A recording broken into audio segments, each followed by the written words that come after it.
We are live here at Petco Park. The final score on this Saturday evening, the Rays 4 and the Padres 1 as the Rays win the middle game of this three-game series. Rays have won the first two games of this series here at Petco Park. Padres dropped to 17-10 on the year. Rays improved to 13-14. Sam Levitt with you inside the Western Metal Building here at Petco Park as we wrap this one up. Welcome into our Jamul Casino Resort Padres postgame show here on the Padres Radio Network as we have a lot to do on our postgame coverage. As always, we'll take you through all the radio highlights. We'll recap this game from start to finish in just a little bit. We'll hear from Padres manager Mike Shildt. We'll get to our relief pitcher of the game, catch of the game, play of the game, full look at the out-of-town scoreboard, your phone calls, and much, much more to come. Hey, player, the Jamul Casino Resort is your place with a Lux Hotel Tower opening soon, new dining, and a long list of amazing amenities. You'll have more ways to play and enjoy all the perks of your casino fun. Jamul Casino Resort, the player's place. Well, same old story here tonight, unfortunately, for the Padres. The Padres offense scoring just one run on 5 hits. The scoreless inning streak at one point in this game through the first 5 innings got up to 30 consecutive innings for the Padres without scoring a run. They did make it a 3-1 game in the bottom half of the 6th inning. RBI single for Fernando Tatis Jr., but that was it tonight. The lone hit for the Padres with runners in scoring position. They went 1 for 8 with runners in scoring position. They left 4 on base. Again, only 5 hits in this game for San Diego. Dylan Cease had a little bit of an up and down outing. Not all his fault. We'll get into that a little bit later. 4 innings and a third, 3 runs given up, 2 of them earned, 6 hits allowed. He struck out 6 walks for the bullpen. Once again, did a really good job. They had to get a lot of outs today between Matsui and Gillespie, who ultimately came out with an injury. Wandy Peralta, Ryan Bergert, who made his major league debut, did a good job. And Jason Adam, who gave up an unearned run in the 9th inning to make it a 4-1 game. But the bullpen did a pretty good job. Dylan Cease, again, 4 2/3 innings, 3 runs given up, 2 earned. But to me, again, the big story of this game, the offense. 1 run on 5 hits in this game. And you look at it now, the Padres have scored just 1 run in their last 3 games. They've scored just 3 runs in their last 4 games now. And the Padres in their last 10 games have scored a grand total of 21 runs. The Padres averaging just over 2 runs per game in their last 10 games. It has been a really rough offensive stretch. I feel like a broken record because I'm saying the same things every single night right now. There's no doubt about it. The injuries obviously play a huge role in what's going on, but you look at this lineup right now, there's just not a lot of production right now. 1 run on 5 hits, and the Padres don't get shut out tonight, but it was not a whole lot better as, again, they dropped a 3rd consecutive game and continue to struggle offensively in particular. Again, the Padres dropped to 17-10. Rays improved to 13-14, and now the Padres will try to avoid a 3-game sweep at the hands of the Tampa Bay Rays tomorrow with right-hander Randy Vasquez on the mound. We'll come back. We'll recap this one in its entirety. We'll hear from Mike Shildt coming up in just a little bit as well. Final score, Tampa Bay 4, San Diego 1. Our postgame coverage continues after this on the Padres Radio Network.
Our Jamul Casino Resort Padres postgame show continues here on the Padres Radio Network. Sam Levitt with you inside the Western Metal Building here at Petco Park. Sort of a rare night tonight where Petco Park, as we get on the air here, is not clearing out because they do have an exciting postgame fireworks show coming up here, so they're getting set up for that, and everybody's sticking around here in downtown San Diego, so you might hear the booms of the fireworks at some point here, but they'll get that underway, I'm sure, shortly here at Petco Park. As far as the ball game here tonight itself, again, not one the Padres are going to celebrate, a 4-1 defeat for the Rays, or I should say a 4-1 win for the Rays against the Padres in the middle game of this three-game series. Rays have not exactly exploded offensively in this series. Only 5 runs so far in the 2 games, but the Padres only have 1 run. Shutout yesterday, shutout on Wednesday in Detroit, as we know, and then 1 run here tonight. We'll hear from Mike Shildt coming up in just a little bit, but first let's recap this one from start to finish.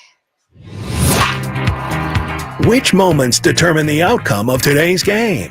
We'll paint you a picture with our game highlights on the Padres Radio Network. Our starting pitching matchup tonight, Dylan Cease against Ryan Pepiot. Dylan Cease worked a 1-2-3 top of the first inning. Pepiot worked around a leadoff double from Fernando Tatis Jr.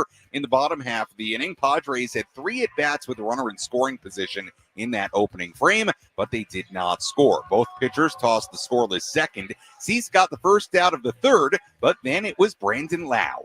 And the 1-2 pitch is hitting the air well to left field. Ornelas going back, still going back on the track at the wall, and it's going to go. Brandon Lau, with his 4th of the year, goes the other way and dumps it into the first or second row in left. Tampa Bay takes a 1-0 lead here in the 3rd. Then some more trouble. Junior Caminero popped up on the infield just to the right of second base. Xander Bogaerts wandered towards Jose Iglesias. They bumped, the ball dropped in. It hit Xander's mitt, an error on Bogaerts. Caminero would steal second. That set things up for Christopher Morel. So here's Morel, who you might remember does not like facing Cease, but he hits this one really well to left center field, and it is up against the wall on one hop. Caminero will come in to score, and Morel gets some revenge against Cease, standing at second, clapping his hands, an RBI double, and a 2-0 lead for Tampa Bay. So a 2-run third for Tampa Bay, 1 run earned, 1 run unearned on Dylan Cease, and it was a rough defensive moment for Xander Bogaerts, who wandered towards Jose Iglesias. Ball dropped in, routine pop-up on the infield, and helped it make a 2-0 game, 2-0 lead for the Rays in this ball game. The Padres weren't doing a whole lot against Ryan Pepiot offensively. He tossed 4 scoreless innings to begin his night. Dylan Cease took the mound for the top of the 5th. He issued a leadoff walk, then a double, then another walk. Cease struck out the next batter, but he came out of the game. Yuki Matsui came in. He allowed a pinch hit sac fly to Curtis Mead. That made it a 3-0 Rays lead. We went bottom 6. Padres still down 3-zip. Tyler Wade, who had a good night, hit a leadoff triple against Pepiot with 1 out, and Wade still on third base. It was Fernando Tatis Jr. 1-0 to Fernando, hit on the ground through the right side and into right field, a base hit. Wade will trot home, and Fernando Tatis Jr. with his 2nd hit of the night drives in the first Padre run in a bit, and it's 3-1. But the momentum was pretty short-lived. Gavin Sheets grounded into a double play to end the inning. Padres bullpen kept it a 2-run game. Logan Gillespie, unfortunately, would come out of the game during the top of the 7th inning. First batter of the 7th. He came out with an injury. We'll see what the update is on Gillespie, I'm sure, with Mike Shildt coming up here in just a little bit. Wandy Peralta came in and pitched a scoreless 7th inning. Ryan Berger then made his major league debut in the top of the 8th inning. He pitched a scoreless frame. In the bottom half of the 8th inning, Rays right-hander Hunter Biggie entered. He got the first 2 outs, but then Tyler Wade doubled. Elias Diaz walked. That set the stage for Fernando Tatis Jr. representing the go-ahead run at the plate, but Biggie struck him out to end the inning. So the Rays led 3-1 through 8 innings. In the top of the 9th inning, Jason Adam had a rough inning by his standards. Certainly, the bases would be loaded for the Rays, and then a walk to Taylor Walls. That allowed a run to come in, made it a 4-1 Tampa Bay lead. Pete Fairbanks came in for the Rays for a save opportunity in the bottom half of the 9th inning. He struck out Gavin Sheets. Manny Machado did double to put a base runner on. Xander Bogaerts popped out, and Tirso Ornelas grounded out to end the inning, end the game And that was the ball game here tonight. The final score, the Rays 4 and the Padres 1. For the Rays, 4 runs, 9 hits, no errors. For the Padres, 1 run, 5 hits, and 2 errors. Winning pitcher in this game was Ryan Pepio, who improves to 2-3. Dylan Cease took the loss. He's 1-2. Pete Fairbanks, his 5th save of the season. Padres now 17-10. Rays are 13-14. Rays all of a sudden playing well. They've won 4 games in a row. Padres, meanwhile, have lost 6 of their last 8 games and 7 of their last 10. We'll step aside. When we come back, we'll hear from Padres manager Mike Shildt. Much more to do on our Jamul Casino Resort Padres postgame show. This is the Padres Radio Network.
Our Jamul Casino Resort Padres postgame show continues here on the Padres Radio Network. Sam Levitt with you inside the loft here at the Western Metal Building at Petco Park. And despite the Padres losing 4-1 to the Tampa Bay Rays here tonight, beautiful fireworks show here in downtown San Diego at Petco Park. Many of the fans hanging around and enjoying a beautiful fireworks show on this Saturday night, like lots of booms and bright colors, and went out there to the rail for a second here outside the Western Metal Building. Enjoyed it myself for a couple of moments. So good stuff as the Padres putting on a nice fireworks show here at Petco Park. Padres dropped to 17-10 with the loss. The Rays improved to 13-14 with the win. Again, Dylan Cease in this game, 4 innings and a third, 3 runs given up, 2 of those runs earned, 2 coming in the third inning, 1 on the home run to Brandon Lau.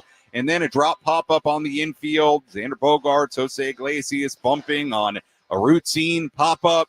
Xander kind of drifting over to the right side is second. And look, you can argue that somebody's just got to make the catch, but, it was on Jose Iglesias' side of the field for whatever it's worth. Ultimately, that allowed another run to come into score later in the inning. Then The run given up in the 5th inning by Dylan Cease. Ultimately, Yuki Matsui came in, allowed a sac fly. A run was charged against Cease, so it made it a 3-0 Rays lead. And look, all in all, Cease was okay tonight. Didn't get through 5 innings, gave up 3 runs, threw 95 pitches in just 4 1/3, so he wasn't great tonight. Bullpen did a good job, but again, as we said in the opening segment, the Padres only scoring 1 run. They did break the 30-inning scoreless streak with the run in the 6th inning. Fernando did have 2 hits in this game, but really aside from that, and Tyler Wade having a nice night with a couple of extra base hits. Just again, not a whole lot of offense here tonight. Padres having just 1 run on 5 hits. They were 1 for 8 with runners in scoring position. Padres in their last 10 games have scored a grand total of 21 runs. I mean, that is just a hair over 2 runs per game. And I have time to get into some of the other numbers with runners in scoring position. But if you've been following this team the last week and a half or so, just not a lot of offense right now, really from any part of the lineup as the Padres fall 4-1 to Tampa Bay. Let's go downstairs here at Petco Park and here's some post-game reaction. Let's pull up a seat in the manager's office and hear from Padres manager Mike Shildt, served up by Sin Lee Food, where fresh meets flavor. Find farm fresh produce, bold Asian spices, and gourmet ingredients at 4665 El Cajon Boulevard. Sin Lee Food, the cook's Asian resource. Like, it seems like Dylan's been sharp at times this season, just hasn't been able to do it kind of consistently with the command. What is it kind of going to take for him to get on that track? Yeah, I think it's just something's going to click. I mean, he's been good clearly this year. Won't speak for him. He'll clearly speak for himself. Stuff's still coming out good. It's just a matter of being able to repeat it. I full confidence in the world. I can't wait for another, turn where Dylan takes the mound for us. But he'll click in. I have full confidence in that. The lineup that's obviously short some guys I would guess there's a tendency to maybe try and compensate for the guys that aren't there. Do you see that at all in your tonight's the first night I've kind of seen it a little bit. A couple good pitching performances against us. Guys are competing their tails off. Guys are hungry. They want to get back on the good side of this thing, and we will. You feel guys, trying to do a little too much, pushing it a little bit too hard on the bases. We like to be aggressive, but we want to make sure we're letting the game come to us and also, making good decisions. So just a little bit. I'm not concerned about it. This group will regroup, but they care. They're caring. They're competing their tails off, and they want to do it, especially at home. So just got to let the game come to us, play our game, and we'll be just fine. What's the deal with Logan? He had a oblique. Not sure to the severity of it, but clearly it's there. So we'll get more medical feedback here shortly. But he's going to obviously miss time. You said it yesterday. You're battle tested. You've been through things before. It might be the 11th player on the injured list. Like, can you speak to the difficulty of that all at once, as opposed to last year? It was kind of sporadic. Yeah, that's fair. Difficulty, listen, no one's going to feel sorry for us. Nobody at all. And we're not going to feel sorry for ourselves. We haven't, we won't. It's a chin up, figure it out clubhouse. And I feel the same way. So we're more than capable of being able to do it, put it together. Just had 3 games in a row. It gets back to, it's easier said than done. We've made it look easier than it sometimes is. Actually, what I'm alluding to is, tonight was uncharacteristic where we beat ourselves a little bit. 6 walks, didn't play as clean defensively. Alluded to some of the, a little bit of over aggression, trying to force things a little bit on the bases, which I get completely. So now it's just a matter of getting back to what we know is how we win games, and best chance to do that, and that's stay together, which that's a non-negotiable. We're going to do that. Get out tomorrow. We're going to fill the strike zone up. We're going to play clean defensively, and we'll do what we need to do offensively to take good at bats, run the bases, aggressive but smart. And we do those things, and we'll shake hands. What was your vantage point on Simpson's catch? And I imagine that's kind of tough to see in that situation when your offense is going the way it is. But yeah, Manny, Toddy good at bats. Manny, that was a nice stroke. Big part of the ballpark. Sounded good coming off. He got back on the ball really well, which helps him with the ability to negotiate the wall. And he's an athlete and made a play. So, yeah, good swings by Manny, good swings by Toddy. Love Toddy's approach, driving that run. Not trying to do too much, letting the game come to him, doing what the game calls for, in his words. So, yeah, both those guys are in good spots. That was Padres manager Mike Shildt after this 4-1 loss to the Tampa Bay Rays on this Saturday evening. Sam Levitt back with you inside the loft here at the Western Metal Building at Petco Park. Yeah, that catch by Chandler Simpson in center field, taking a home run away from Manny Machado to begin the bottom half of the seventh inning. That was a very significant play in this game, and something I really didn't get to during the game recap, so I'm glad it was asked during the post-game press conference there. But really a huge play by Simpson for a couple of reasons. It's a 3-1 game at that point, so if he doesn't go up and catch that ball and it gets out, I mean, you have a one-run game with nobody out in the bottom half of the seventh inning. Padres were trying to build some momentum. They had scored a run in the bottom half of the sixth inning to make it 3-1 on the Tatis RBI single, and then tip the cap to Chandler Simpson, who is an impressive young player, really, really fast, has a good glove, and he went back there and looked like took a home run away from Manny Machado. So that was a very big defensive play for Chandler Simpson. And the Rays kind of took any momentum the Padres were trying to build away. Of course, the Padres did have another big opportunity in the bottom half of the eighth inning, a 2-out double for Tyler Wade. And I'm going to talk a little bit more about Tyler Wade in our next segment. Then a walk to Elias Diaz put runners on first and second with 2 outs. So the tying runs on, Padres trailing 3-1 at that point. And Fernando Tatis Jr. came up in a big spot and struck out against the right-hander Hunter Biggie.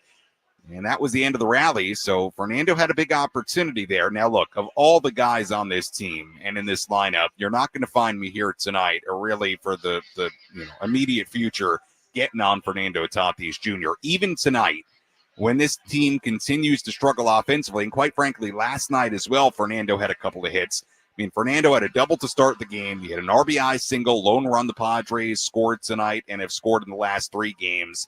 Look, Fernando's not going to come through in every situation, and he just didn't look like he was seeing it well from Biggie. Was chasing a little bit, so it happens. You're not going to come through in every situation, but right now with the way the Padres are playing, and especially the way it's going offensively, it feels like every opportunity or missed opportunity with the runners in scoring position in some of these tight games, like they're magnified right now. So it kind of felt that way with Fernando's at bat in the eighth inning. But look, you can point to anybody you want and anything you want. I did think it was interesting in that post-game presser from Mike Shildt. He talked about maybe this team tonight showing the signs of trying to do a little too much, maybe a little bit of pressing. Look, I felt like there have been at-bats over the course of the last couple of days where it felt like that a little bit. And look, you understand it. They're not scoring. It's kind of a weird situation where they're still, even after tonight, sitting at 17-10. But all of a sudden, they're just not playing all that well. The offense obviously has become an issue. It's no secret the injuries are a really, really, really significant part of what's going on.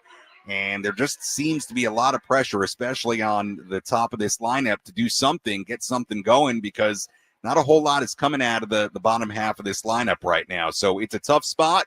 I'll continue to say it. I've said it for the past few days this week. I don't know really what the answer is, other than to allude to what Mike Shildt said there in the post-game presser, which is, you got to group together and find a way and find your way out of it. And I don't really know what the other option is for this team. And it's not like there are some big group of reinforcements coming other than the guys that are coming off the IL eventually, which certainly will be a big deal and certainly help.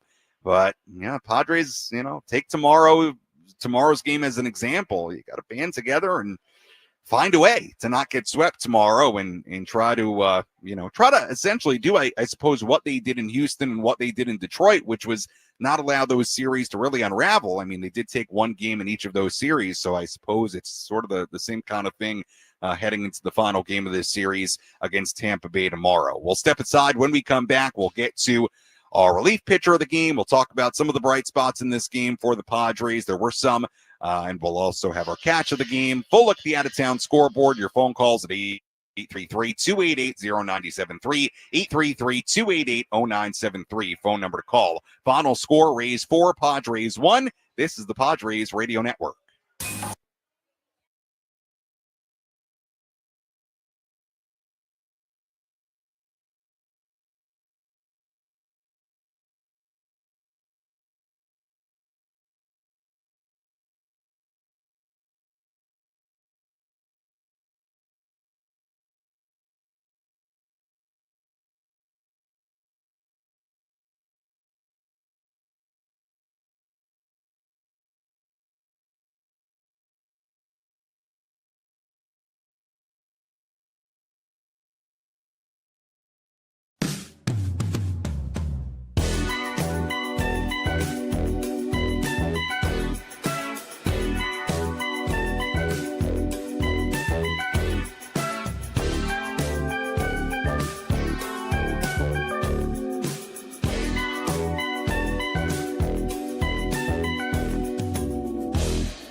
Our Jamul Casino Resort Padres postgame show continues here on the Padres Radio Network. Sam Levitt with you inside the loft here at the Western Metal Building at Petco Park as we continue to wrap this one up. Final score, Rays 4 and the Padres 1, as the Rays have won the first two games of this three-game series. We'll have our relief pitcher of the game coming up in just a little bit, our catch of the game as well, full look at the out-of-town scoreboard and more. And if you want to get a phone call in, you can do that at 833-288-0973, 833-288-0973. We have one final visitor here in the loft tonight. Selfie time.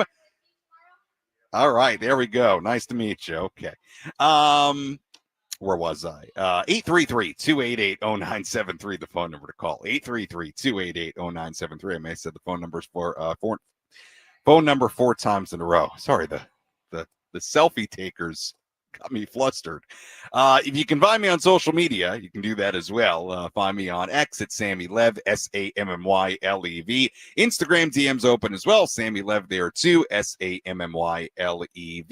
You can chime in about tonight's game. You may just read your comment live here on the air. You can also do that via the YouTube chat on the 97.3 The Fan YouTube channel. Before we get to relief pitcher of the game, catch of the game, I do want to point out one positive in this game and as of late for the Padres, and a guy that, in my opinion, deserves a lot of credit for what he's doing right now. And that guy is Tyler Wade. Tyler Wade had a really great game tonight. Walked in the third, double in a run scored in the sixth inning, double in the eighth inning at a time where it was still a 3-1 game, and the Padres are just looking for base runners, and he helped get the tying runs to the plate. And later, the potential go-ahead run to the plate, and Fernando Tatis Jr. helped get Fernando to the plate with an opportunity to give the Padres a lead with one big swing. Didn't work out, but Wade, you look at what he's done since coming back up from AAA. Tyler Wade is hitting .321, albeit small sample size, but 28 at-bats now, .321, a .457 on-base percentage, and had 2 extra base hits here tonight. Done a nice job, Tyler Wade. He really has, and he's played a good center field. I mean, this is a guy that doesn't have a ton of experience out there, and right now he's pretty much playing out there every day with Merrill on the IL, and Wade, he's doing a nice job. He really, really is. So, look, I've talked about Tyler Wade before. I've talked about him plenty going back to this spring training. He's a great clubhouse guy. He is a great guy to have on your team. Obviously, it was very difficult for him to have to get DFA'd and then go to AAA. And he's somebody that is very important in that clubhouse. And a lot of guys have a lot of respect for inside that clubhouse. So for him to come up and contribute the way he has, I think it says a lot about Tyler, and I think it's been a pretty cool just mini subplot of the last 2 weeks. And look, I know right now things not going particularly well for the team. 3 losses in a row. They've lost 6 of 8, 7 of 10. But Tyler Wade, I really think has been really good lately, and he deserves just a mention for that. I also want to point this out. Look, we know the offense, it's rough right now. 21 runs combined in the last 10 games. That's 2.1 runs per game over a span of 10 games. And the Padres haven't scored more than 4 runs in their last 10. And again, you just look at the numbers right now, forget even the last 10. Here's the last just handful of games. 1 run tonight. They were shut out yesterday. They were shut out on Wednesday. 2 runs on Tuesday. So in the team's last 4 games, they've scored a grand total of 3 runs.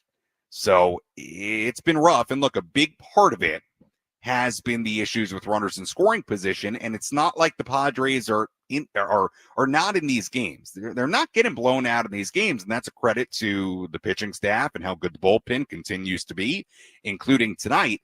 But I just look at a main culprit. You look at last 8 games with runners in scoring position. The Padres are 7 for 52. That's 135 as far as batting average with runners in scoring position. And that was another issue here tonight. They had an opportunity in the first inning. They obviously had an opportunity in the 8th inning, big opportunity, base runners scattered throughout the rest of this game, but it just continues to be an issue as of late. And that was a department when they were fully healthy where they were doing some great things. And just as of late, it's been very, very different. And look, I'm not trying to pile on.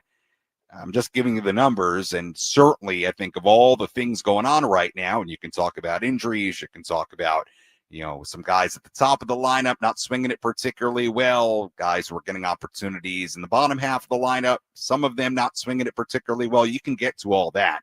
But when you're just looking at everybody, the runners in scoring position issues, I mean, that has been a really big deal as of late, and a big reason why they have only averaged a little over 2 runs per game in their last 10. So it's something that's got to get better, and we'll see if they can start turning the ship around in tomorrow's series finale against Tampa Bay. Let's tell you about tonight's relief pitcher of the game. Which pitcher entered the game and slammed the door shut? This is today's relief pitcher of the game, presented by David P. Shapiro Criminal Defense Attorneys. When your freedom and future are on the line, you need the best arm in the pen. Visit davidpshapirolaw.com. Our relief pitcher of the game here tonight. We do have plenty of options on the Padres side of things because the bullpen was generally good. I could give it to Wandy Peralta, who had to come in the 7th inning after Gillespie, who you heard there from Mike Shildt in the postgame press conference, suffered an oblique injury. So we'll see what the status is for Gillespie as far as tomorrow, if that could be an IL stint for Gillespie. We don't know that yet. But Wandy came in a tough spot, had to warm up on the field in front of everybody, but came in, pitched the scoreless 7th inning. At that point, it's only a 3-1 game. So I could give it to Wandy, But you know who I'm going to give it to? How about Ryan Berger? Major league debut, did a really nice job in the 8th inning, allowed a 2-out single to Chandler Simpson. That was it. And anytime you come in a game that was very winnable, it was only a 3-1 game in that top of the 8th inning, did a really good job, did Ryan Berger. Major league debut, scoreless inning, a guy who's been in the Padres system for some time, and gets a well-deserved call up to the big leagues, made his major league debut. So certainly another bright spot in tonight's loss for the Padres. But we'll give it to Ryan Berger, our relief pitcher of the game, for a scoreless inning in what was only a 2-run game in his major league debut. Well, at a moment in this game, it really felt like the Padres had a little momentum. They had made it 3-1 after Fernando Tatis Jr.'s RBI single in the bottom half of the 6th. Manny Machado led off the 7th inning with the Padres still trailing by only 2. But then it was our catch of tonight's game. Which defensive play had the biggest impact on today's game? He is at the wall, leaps up, and he makes the catch. This is the catch of the game. Gonna hang a star for Jackson Merrill. Reeled in by Anthony's Fish Grotto La Mesa, celebrating 80 years of seafood excellence. 2-2 pitch, hit in the air to center field and deep. Simpson's going back near the 396 marker, leaps up, and he made the catch. Took away a home run from Manny Machado. Just to the left of the 396 in the palm tree out there. And Simpson, who kind of misplayed that Tyler Wade ball last inning that helped the Padres get their first run home, just took away a home run from Manny Machado. Big play by Chandler Simpson. We talked about it a little bit earlier, but a great catch in center and a home run away from Manny and helped it stay a 2-run game. If Manny hits it out there, it's a 1-run game. All of a sudden, Padres got some momentum, and Chandler Simpson had a big catch out there. So, as always, doesn't give us any great pleasure to have our catch of the game be something from the opposition. But some nights it just is that way, kind of like last night, where that last play of the game, great catch by Cameron Meisner in right field, sort of had to be our catch of the game. Well, same thing here tonight. Big catch from Chandler Simpson, who's an impressive young player, can really, really fly. He was on 3 times tonight, a couple of singles as well in the Rays' 4-1 win against the Padres here tonight. If you want to get a phone call in, 833-288-0973. Phone number to call. We'll step aside. When we come back, we will take you through the out-of-town scoreboard. We've got to tell you about this game in Arizona tonight. It was crazy history in Arizona. And we'll also have our play of the game, and we'll also get you ready for the series finale against the Rays tomorrow. Much more to do on our Jamul Casino Resort Padres postgame show from Petco Park on the Padres Radio Network.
Welcome back to the Jamul Casino Resort postgame show, brought to you by the all-new Jamul Casino Resort, the Players' Place. Sam Levitt with you inside the Western Metal Building here at Petco Park as the Rays win it 4-1 against the Padres on this Saturday evening. Padres and the Rays wrap up this 3-game series tomorrow afternoon here in downtown San Diego. We'll have more on that game coming up in just a little bit. Remember, the Padres do have an off day on Monday, then 2 more games to wrap up this homestand on Tuesday and Wednesday against the Giants, then an off day on Thursday before they begin a road trip on Friday. So it's a bit of a weird schedule right now. A lot of off days in a short span.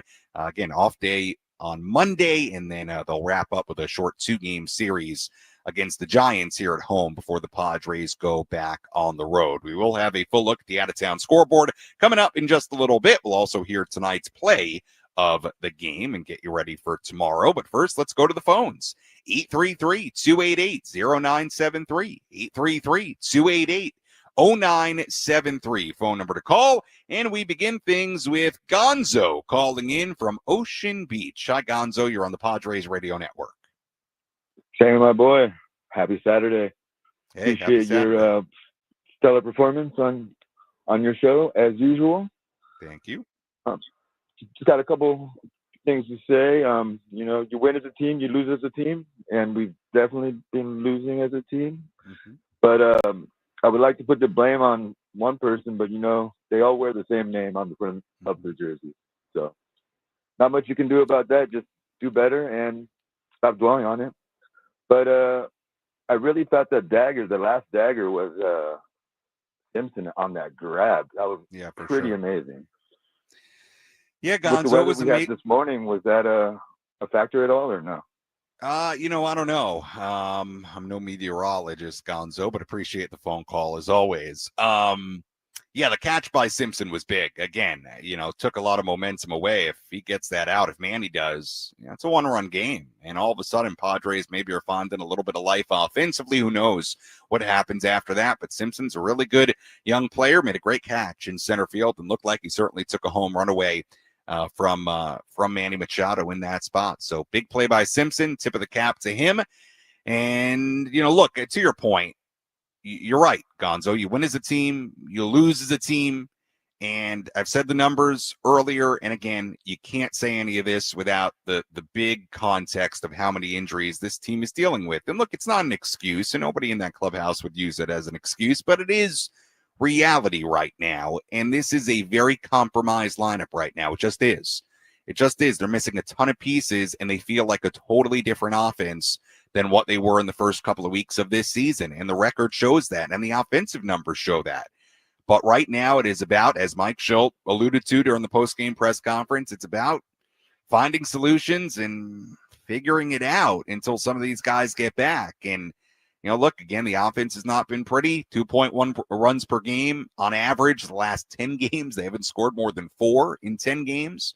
They're hitting in the 130s with runners in scoring position. Last 8 games, again, I could give you more and more numbers. We could get into the individuals and all that. But you're right, Gonzo. You win as a team, you lose as a team. And, we've talked about there kind of being 2 categories right now in this lineup. The guys towards the top that they need production from. Fernando's been sort of the one guy lately that is still giving it to you. I mean, today I know he struck out in that big spot in the 8th inning.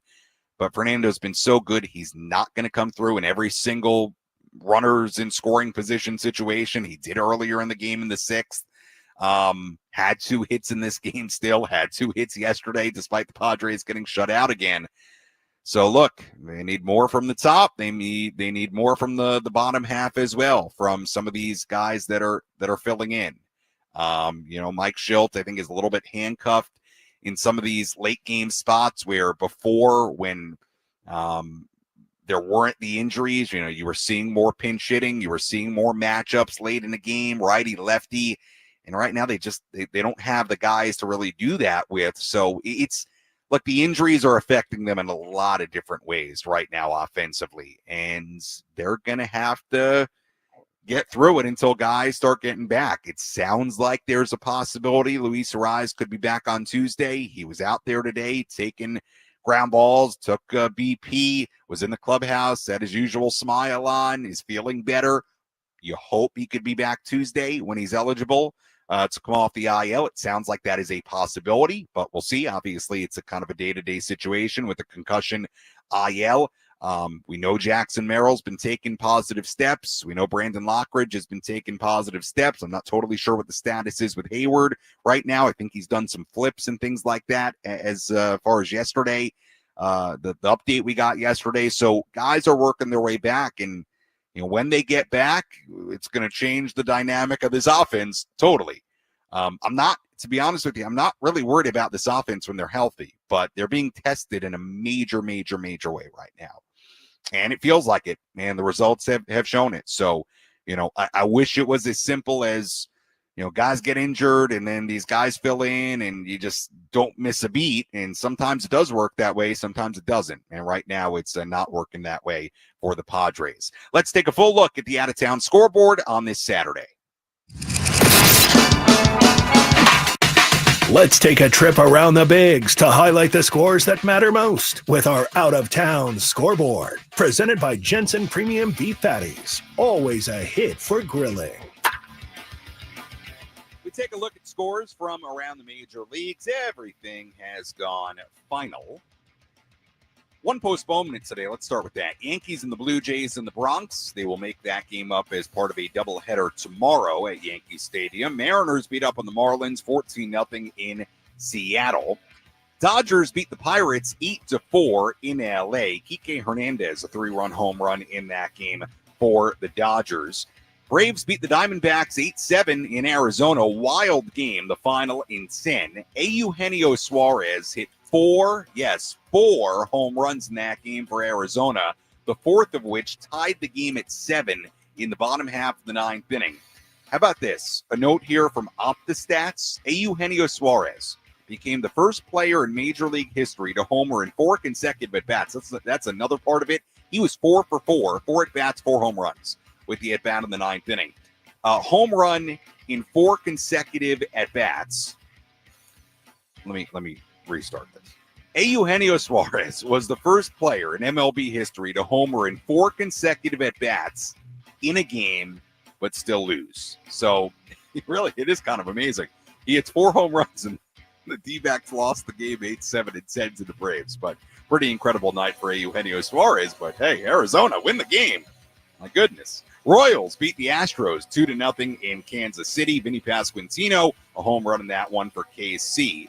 We had a doubleheader today between the Tigers and the Orioles. In fact, we had 2 doubleheaders today. Other one between the Guardians and the Red Sox. Game 1 of that doubleheader between the Tigers and Orioles. Tigers won 4-3. Game 2 of that doubleheader, the Tigers won 6-2. Game 1 of the doubleheader in Cleveland today. Guardians won 5-4.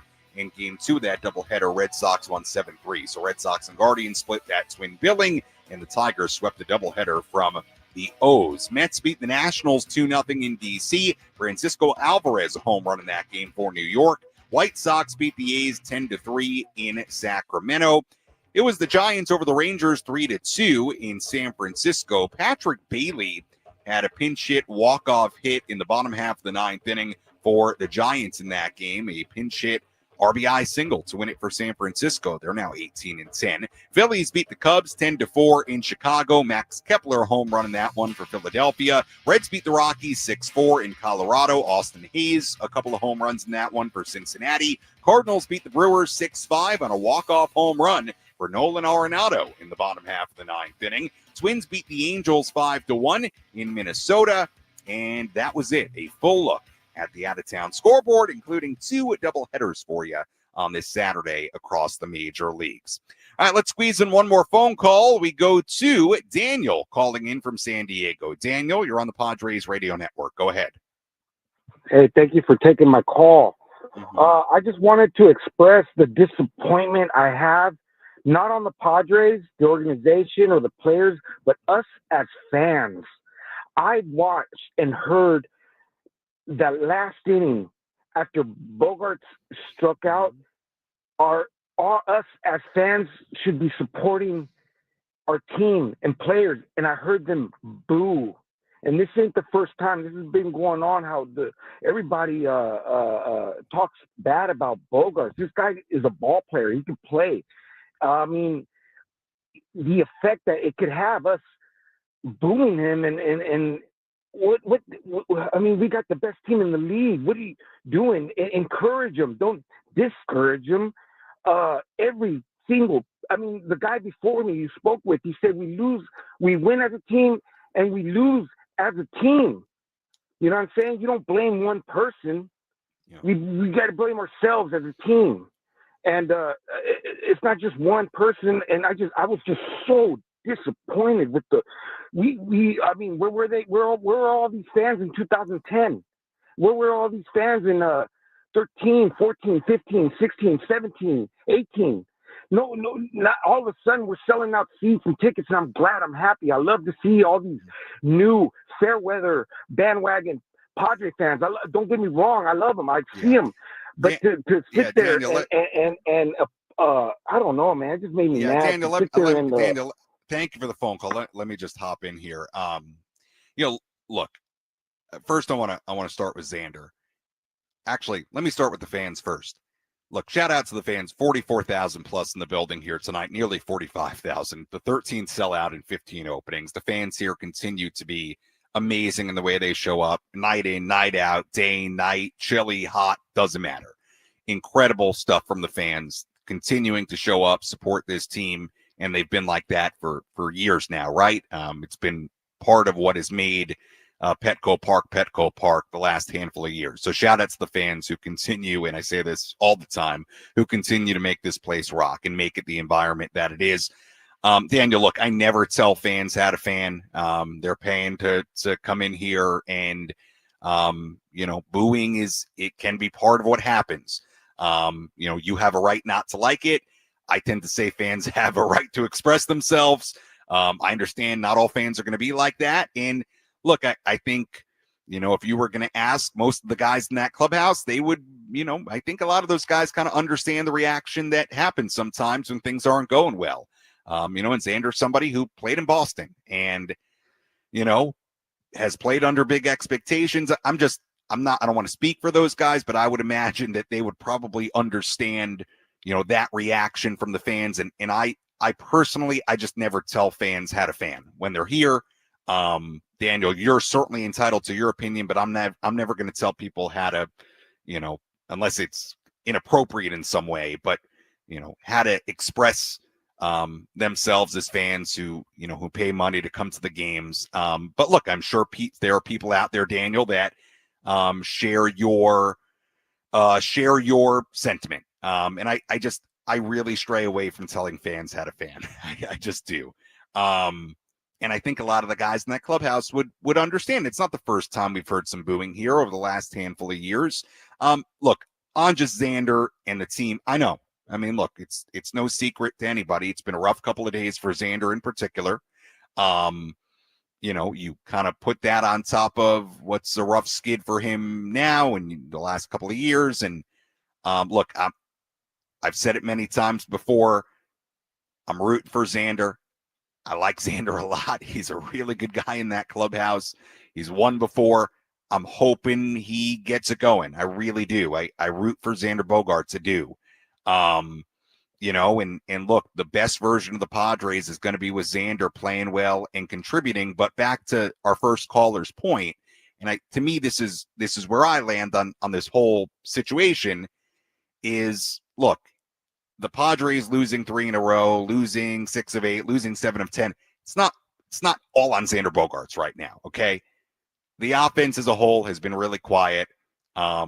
It's top to bottom. You don't lose because of one guy. You don't win because of one guy. It's not the way it works. So could a more productive Xander Bogaerts help you? Of course. Would we all love to see that? Of course. But you win as a team, you lose as a team. And, look, I'm going to continue to pull for Xander and, kind of hope he gets it going here. And I do believe he will. I do. So we'll see. And, look, with the fan part of it, I'll leave it at this. Thank you to the fans for continuing to come out night after night. Again, no matter the conditions, no matter the situation, it's been incredible here the last handful of years. And tonight was no different. Postgame fireworks show, the whole deal.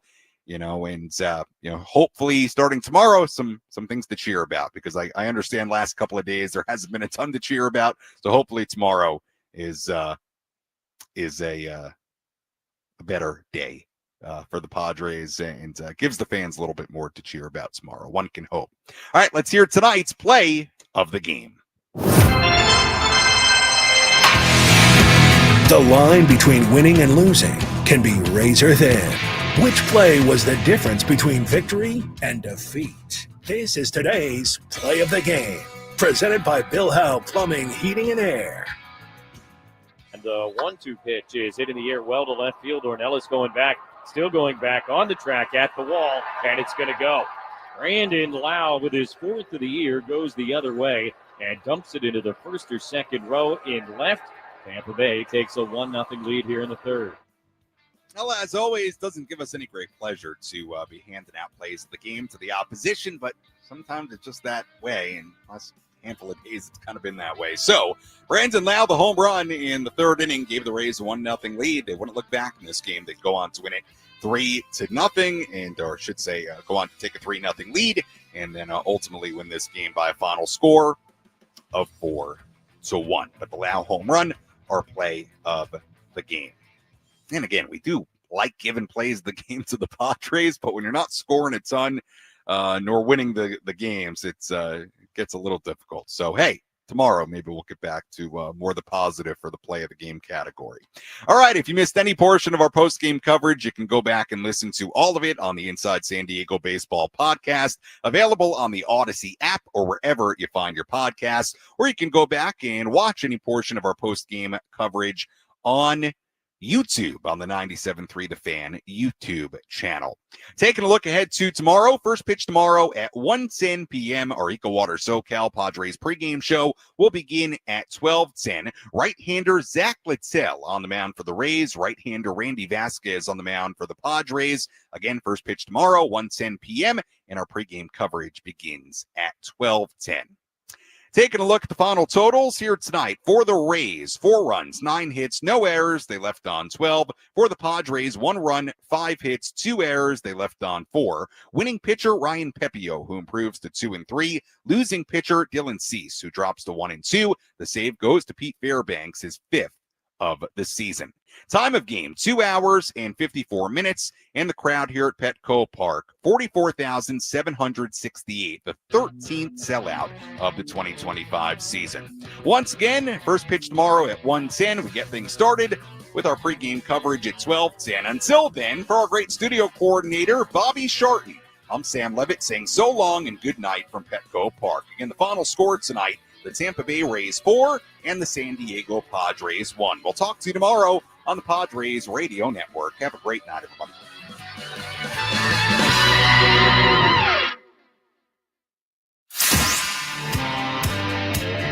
Thanks for joining us for the Jamul Casino Resort Padres postgame.